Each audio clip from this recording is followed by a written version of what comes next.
Vai? Vai? Ah, vai, Vitor. Vai lá, Tava. Você vai ver. Olha, você vem? Vai devagar. Vai. Vai, Vivi. Vai você também. Vai por trás. Passa por trás de mim. Ah! Vai, Sô! Vai lá, Sô! Vai lá, pensa. Vai lá. Ah! Vai, meu pai agora. Meu pai normal. Também ata feio, tá vendo? É por isso que vai fala. Ah, por quê? O cabelo?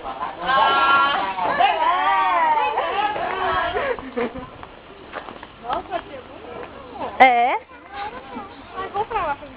Não, Tatinha. Lojas é depois. Vamos, não. Nossa, que lugar bonitinho! Isso que eu tô falando. Sei aonde sua mãe foi. Não. Ah, eu vou correr atrás dos pontos.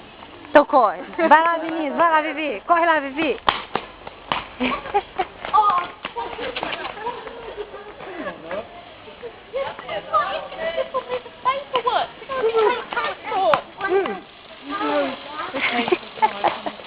Você tinha que ter esperado juntar mais. Vem, vamos.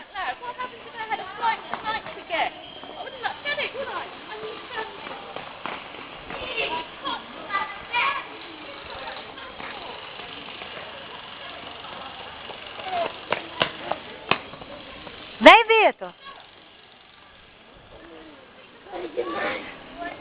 Essa é a cidade de Ericeira, que é Mafra também.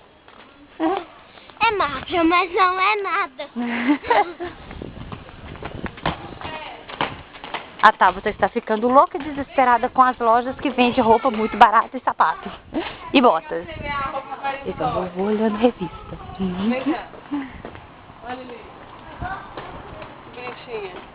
Aquela ali da Hello Kitty, que linda.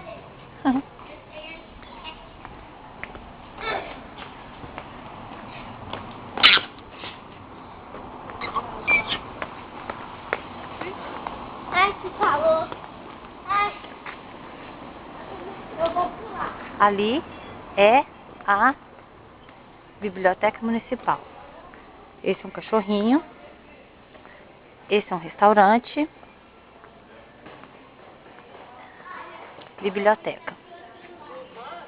Essa é a Tabata. E aqui fica lotado nos barzinhos. Então é pra cá que nós vamos ver. Você quer o quê? Biblioteca. Vai? Agora a gente vai descer pra praia. Olha quem pode. E essa é a polícia. Polícia Marítima. E o policial é um gato!